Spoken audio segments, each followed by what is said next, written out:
Now we know that gases behave in a specific way. Right, the gases behave in a specific way, like they don't have any fixed shape, they don't have any you can say the or you can say they, when they are filled in the container, they occupy the whole space.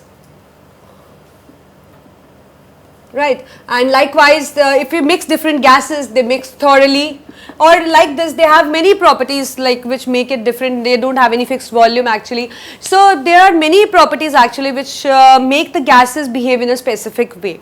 Now we have a theory which will is going to give certain assumptions, which is just and this theory is just trying to explain you the behavior, that why the gases are behaving in such a manner that it doesn't have any fixed shape, it doesn't have any fixed volume, the gases mix thoroughly without any external pressure, or they have the power to diffuse. Likewise, there are many, you can say the many distinctive properties of the gas which make it different, right. So this is a theory, that is the kinetic molecular theory of gases, which is just trying to explain that why gases possess such kind of behavior.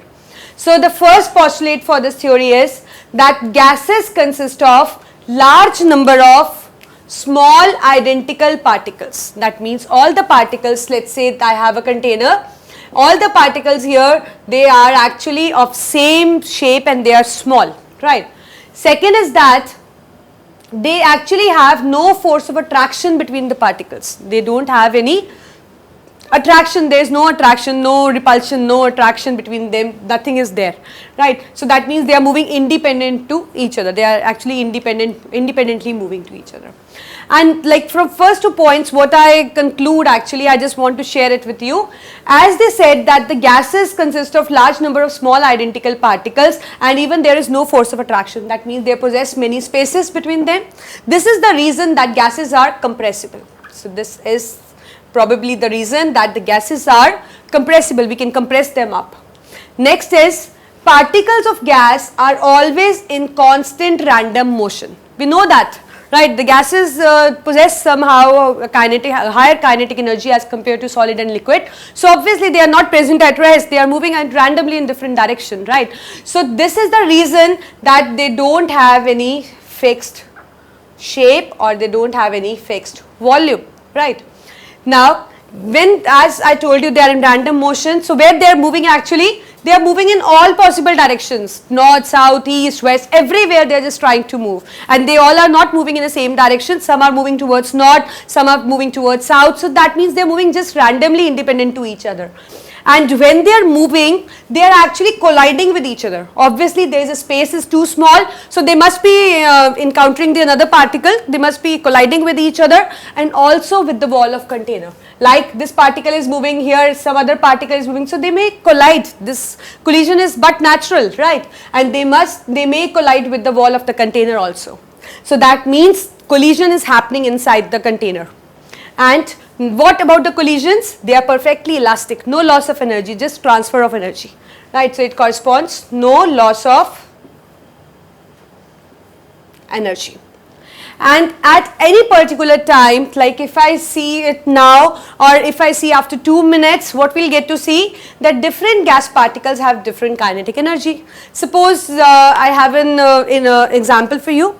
Suppose I have this molecule, right, this molecule is just stationary, or you say it is moving with a slow speed, right. This particle is coming with a higher speed, it hits it, so that means it somehow transfers its momentum to it. So now the velocity of this particle is obviously going to be high, and the previous one will be low. So that means it is but natural that at any particular time the different particles will possess the different speeds. So that means they will have different kinetic energy. So as far as now we talk about chemistry, we don't have any specific method to calculate individual kinetic energy for an individual particle. Maybe after a few years we will progress and we have that certain method to calculate the kinetic energy for any particular individual gas particle, but as far as we are concerned, we don't have any such method. And as I told you, they are moving just randomly with different speeds. So what to do, like what kinetic energy we are going to consider for a system? Obviously we will take into account the average kinetic energy, and you know that the average kinetic energy of the gas is directly proportional to the temperature. or you can say it is function of the absolute temperature. More you'll increase the temperature, more motion, more kinetic energy, more randomness, more collisions, more transfer of energy. So that means the average kinetic energy is going to get increased. So it is actually a function of temperature. One more thing, very important actually, this theory actually states that suppose I have gas in this container, right? So this is my container, I have gas particles here. So let's say my gas particles are occupying the whole space. As you can see that the volume, total volume is too high, right? The total volume is too large, large will be the correct word. The total volume is quite large. So this theory actually states that as compared to the total volume, the volume occupied by this gas molecule or this gas molecule or this gas molecule, any gas molecule, it can almost be neglected because it's too small and the total volume is quite large. So we can actually neglect the volume of one gas molecule in comparison to the total volume occupied by the gas.